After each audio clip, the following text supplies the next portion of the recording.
Assalamualaikum warahmatullahi wabarakatuh. Nama saya Rashid Tribunmansyah. Saya perwakilan dari kelompok 7 ingin mempresentasikan tentang pemikiran hukum Islam, mazhab Jafari, Hanafi, dan Maliki.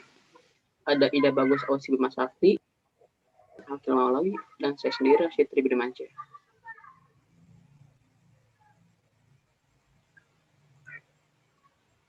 Membahas Jafari, Hanafi, dan Maliki.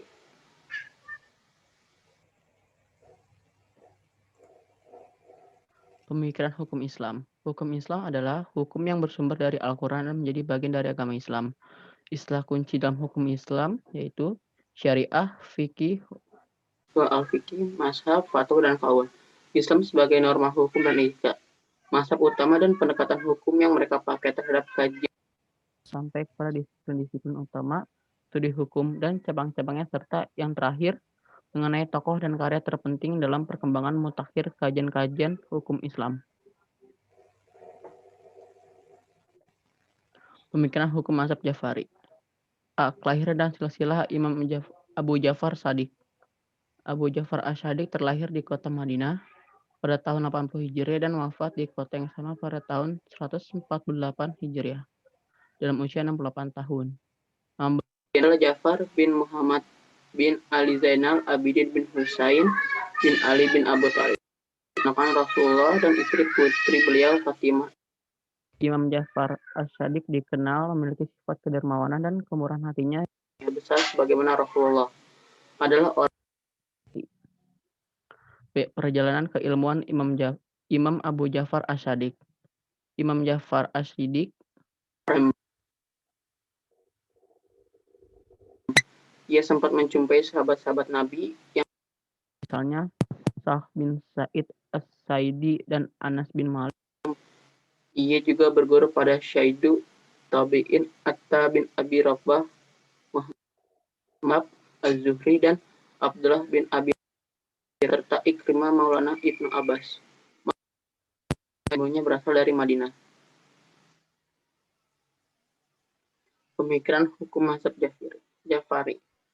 Asal mula berdirinya mazhab Jafari. Mazhab Jafari dikembangkan oleh Imam Ja'far As-Shadiq bin Muhammad Al-Baqir 57 sampai 113 Hijriah atau 607 sampai 730 Masehi. Imam Ja'far mempelajari ilmu-ilmu keagamaan dari kakeknya yaitu Ali Zainal Abidin selama 15 tahun. Setelah kakeknya meninggal 4 Hijriah, ia terus dibina oleh sendiri, Muhammad Al-Baqir. Kami pemerintahan di Umayyah dan dinasti Abbasiyah. Tidak menyukai kelompok Syiah.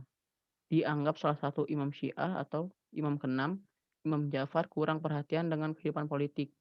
Imam Ja'far memiliki pengaruh yang luas di masyarakat. Imam Ja'far wafat karena racun yang dimasukkan ke dalam makanannya atas perintah Khalifah Al-Mansur. Pemikiran hukum Imam Ja'far As-Shadiq. Ciri tradisionalisme dari aliran Syiah terlihat dalam pemikiran hukum Islam Imam Ja'far. Dalam hal ini, sumber hukumnya adalah Al-Quran dan Sunnah, serta pemikiran Imam yang berpijak pada kebaikan umum atau masalah. Imam Ja'far menganggap qiyas sebagai tradisi iblis. Karakteristik khas dari mazhab Ja'fari selain menolak qiyas adalah hal-hal berikut. Sumber-sumber hukum Islam adalah Al-Quran dan Al-Sunnah dan akal. Yang kedua, dalam memahami Al-Quran, mazhab Ja'fari tidak selalu berpegang pada makna lahirnya, tetapi juga makna batin Al-Quran. Yang ketiga, ijma adalah konsensus ulama dari suatu mazhab dipergunakan. Yang kelima, Al-Quran dipandang telah lengkap menjawab seluruh persoalan agama. Dan selanjutnya akan dibacakan oleh teman saya. Pemikiran hukum mazhab Hanafi. Riwayat hidup Abu Hanifah. Imam Abu Hanifah An-Nu'man bin Thabit Al-Kufi merupakan orang yang faqih di negara Irak. Beliau adalah salah satu dari 4 imam yang mempunyai mazhab. Di kalangan umat Islam, beliau lebih dikenal dengan nama Imam Hanafi. Beliau adalah keturunan Persia yang dilahirkan 80 Hijriah. Abu Hanifah memiliki tinggi badan yang sedang, memiliki postur tubuh yang bagus, jelas dalam berbicara, dan selalu memakai wewangian. Wafatnya Abu Hanifah. Pada masa kerajaan Bani Abbasiyah, tepatnya pada masa pemerintahan Abu Ja'far al-Mansur, yaitu raja yang kedua, Abu Hanifah dipanggil ke hadapannya untuk meminta menjadi qadhi atau hakim. Akan tetapi beliau menolak permintaan raja tersebut karena beliau tidak menyukai harta dan kedudukan, sehingga beliau ditangkap dan dijebloskan ke dalam penjara, hingga akhirnya mereka wafat di dalam penjara yang bertepatan pada bulan Rajab pada usia 70 pada tahun 150 Hijriah. C. Madhab Imam Hanafi. Abu Hanifah merupakan salah satu fikih dari ras Persia. Kakeknya yang bernama Zuhta masuk Islam pada saat Persia jatuh ke tangan Islam. Kemudian dimasuk ke bawah perwalian Bani Taim dan Bani Salabah dari suku Quraisy. Namun berdomisili di Kufah, dan Sabit ayah Abu Hanifah mengembangkan usaha perdagangan yang diwarisi oleh Abu Hanifah dengan jasa utama sebagai pedagang kain sutra. Pemikiran hukum Islam yang menjadi objek pencarian Imam Abu Hanifah adalah sebagai berikut. Yang pertama, fikih Umar bin Al-Khattab yang didasarkan pada maslahah atau kebaikan umum. Yang kedua, fikih Imam Ali bin Abi Thalib yang didasarkan pada penggalian hukum secara mendalam untuk menemukan hakikat-hakikat syariah.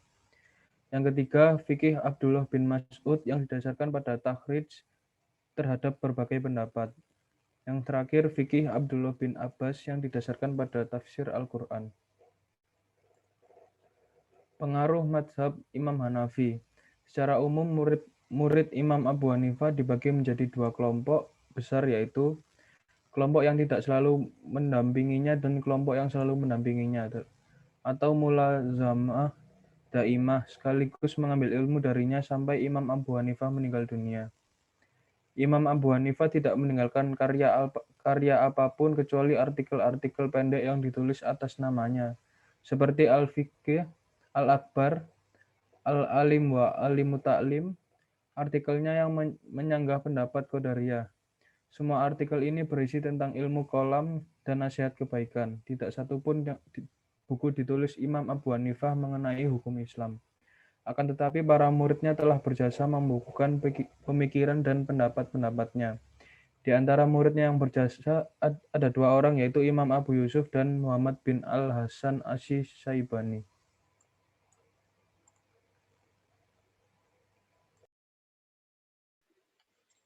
Pemikiran hukum mazhab Maliki.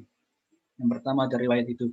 Imam Malik adalah pendiri mazhab Maliki, terkenal juga dengan sebutan Imam Dar al-Hijrah.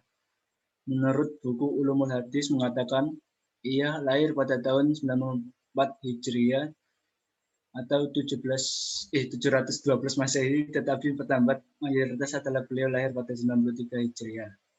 Di kota Madinah, daerah Hijaz. Dari riwayat ini, ia adalah keturunan Arab dari dusun Zu'asba, sebuah dusun di kota Hamyar. Menjelang wafat Imam Malik ditanya masalah kenapa beliau tidak pernah berkunjung lagi ke Masjid Nabawi selama 7 tahun. Beliau menjawab, seandainya bukan karena akhir kehidupan saya di dunia dan awal kehidupan di akhirat, saya tidak akan memberitahukan hal ini kepada kalian. Yang sering menghalangiku adalah penyakit sering buang air kecil. Karena sebab itu aku tak sanggup untuk mendatangi Masjid Rasulullah. Dan aku tidak ingin menyebutkan penyakitku karena khawatir aku akan selalu mengacu kepada Allah Subhanahu wa taala. Sejak saat itu, beliau sering jatuh sakit setelah 22 hari diserang kesakitan hingga tepat pada hari Minggu tanggal 10 Rabiul Awal 179 Hijriah 800 Miladiyah beliau wafat. Ayo. Mazhab Maliki. Pemikiran Imam Malik tentang maslahah mursalah atau kebaikan yang tidak ditegaskan dalam sumber hukum Islam. Secara sistematis, pola pemikiran hukum Islam Imam Malik dapat dikemukakan sebagai berikut. Yang pertama ada Al-Quran sebagai sumber hukum yang pertama dan berada di atas yang lainnya. Yang kedua ada Al-Sunnah, merupakan sumber hukum kedua setelah Al-Quran, karena fungsinya adalah menjelaskan ayat-ayat Al-Quran serta menetapkan hukum tersendiri. Yang ketiga ada ijma, seluruh para pakar hukum Islam dan pakar lainnya yang berkaitan dengan masalah umat. Yang keempat ada fatwa sahabat yang dipandang oleh Imam Malik sebagai hadis. Namun hadis seperti ini lemah karena sanadnya terhenti pada sahabat.